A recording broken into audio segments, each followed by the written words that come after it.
Cece, how different will this Panthers team be without Kelvin Benjamin? I mean, it's going to be different. It's hard to replace 6'5", 245 as a wide receiver. Devin Funchess and him have a very similar skill set, so he'll probably be the dominant, the X-receiver. But they have to get Curtis Samuel involved, the rookie from Ohio State. They spent a high draft pick on him, a second-round pick, right? Yep. And they have to get him involved. And they not in the running game. They got to get him involved in the downfield passing game. And I'm not convinced. First of all, I don't think Curtis Samuel should have left school. He should have stayed in school at Ohio State. He has never played wide receiver like outside the number. He's always been either a running back or a slot receiver, Percy Harvin type. So the difference in playing wide receiver, the ball travels in the air so much further when you're a wide receiver, even if you're running shorter routes compared to a running back. So does that transfer over? That to me is what I'm watching for, how they're going to create big plays. I think they'll try to go sideline to sideline with some of their speed. They have to figure out a way to get McCaffrey matched up on people one-on-one.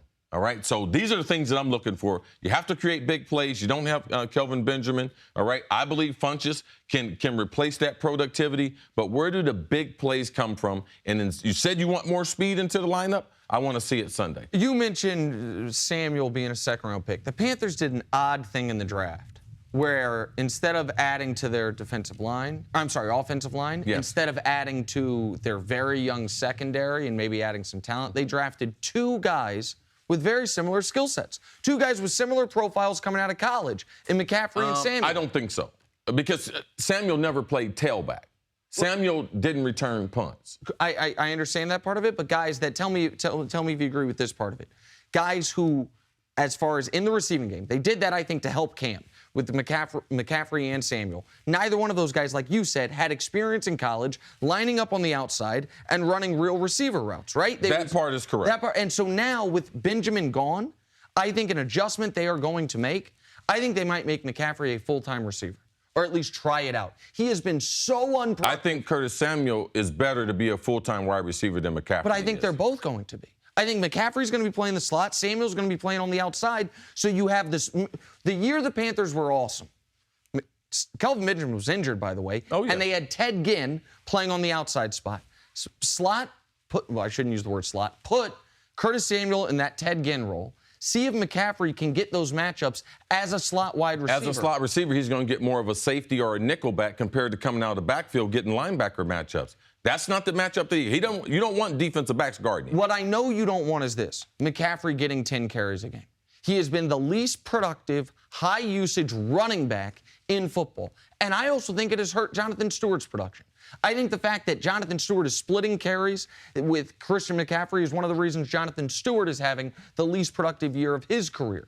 So I don't think you, on a talent-wise, on paper, get better by trading away Kelvin Benjamin.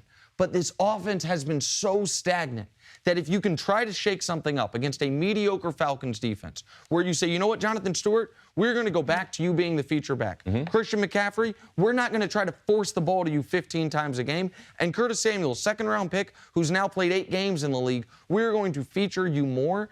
I think it at least gives them a chance to, I don't know, shake off get out of the funk they're in on offense, because this defense has been extraordinary this year, Chris. Yeah, it's hard turning positional players into wide receivers. It's hard enough coming from college and being an elite college player and playing wide receiver, and that's the only position you played. Now, these guys have both played running back. So for me, I think it's the experiment when they drafted them, because there's no way they thought both of them could be slot receivers, because you don't need 2 slot receivers. When they drafted Curtis Samuel, they had to think he was a wide receiver. Right. So now we have to see that. Right, go see if he can do it. This is just such a head-scratcher all around. You want Cam Newton to be your pocket guy to throw the ball more, then you take away one of his weapons and you say, okay, go do it. So they absolutely have to do something.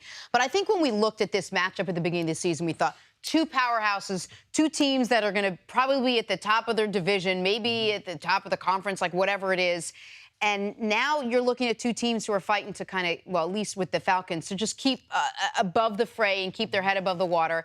And when you look at this Falcons team, you have to wonder whether you expected more out of Julio Jones. Well, that's to me the other interesting part of this matchup, CC. Last year in one of these games against the Panthers, Julio went for 300. Not 200, but 300. The Panthers are starting 2 rookie corners. Didn't matter which rookie corner you put on Julio Jones. Yes. He was toasting them. They really missed Josh Norman that game. No one can question, tell me if I'm right here, CC. No one can question Julio's work ethic. No one can question Julio's ability. No one can question Julio's just physical skills.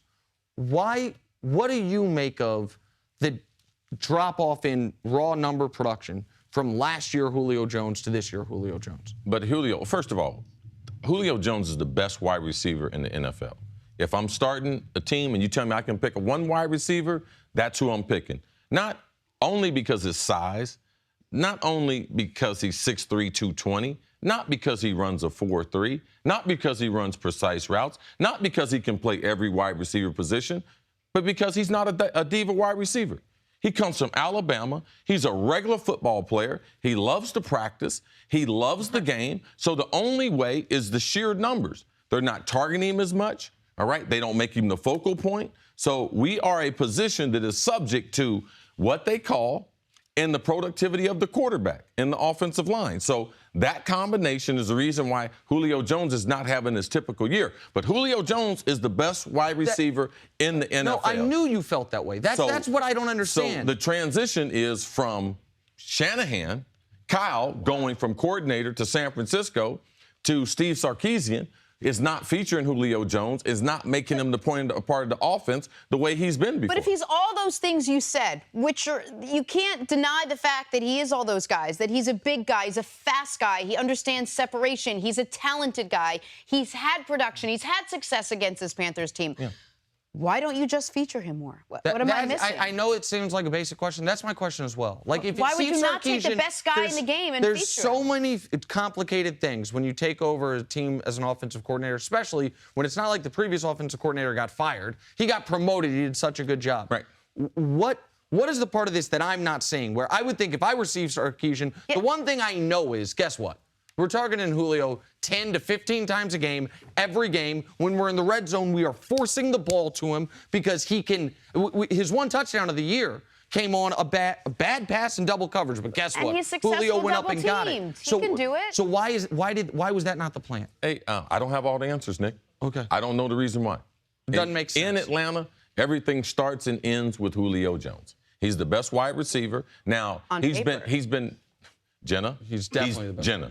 He's the best. No, that's my point, is that we're not seeing that in the games because on paper he is. It's human. He's the best wide receiver. The offense is not playing well. So Freeman, Devontae Freeman, his productivity is down. Matty Ryan's productivity is down. Julio Jones. It's not like people in Atlanta are having a great season and Julio's not. All right? We are subject to what else is going on around us, and they are not running the same system. Man, it sure looks like Kyle Shanahan maybe should have been the league MVP last year and not Matt Ryan. If this is the drop-off. It's unbelievable. Oh, yeah, he's doing great. He hadn't won a game in San Francisco. Well, I said his offensive coordinator. He wasn't the head coach last year. Thanks for watching. Subscribe here to get the latest from the show. Also, be sure to check out more of the best clips from First Things First, or go watch a few segments from our other shows on FS1.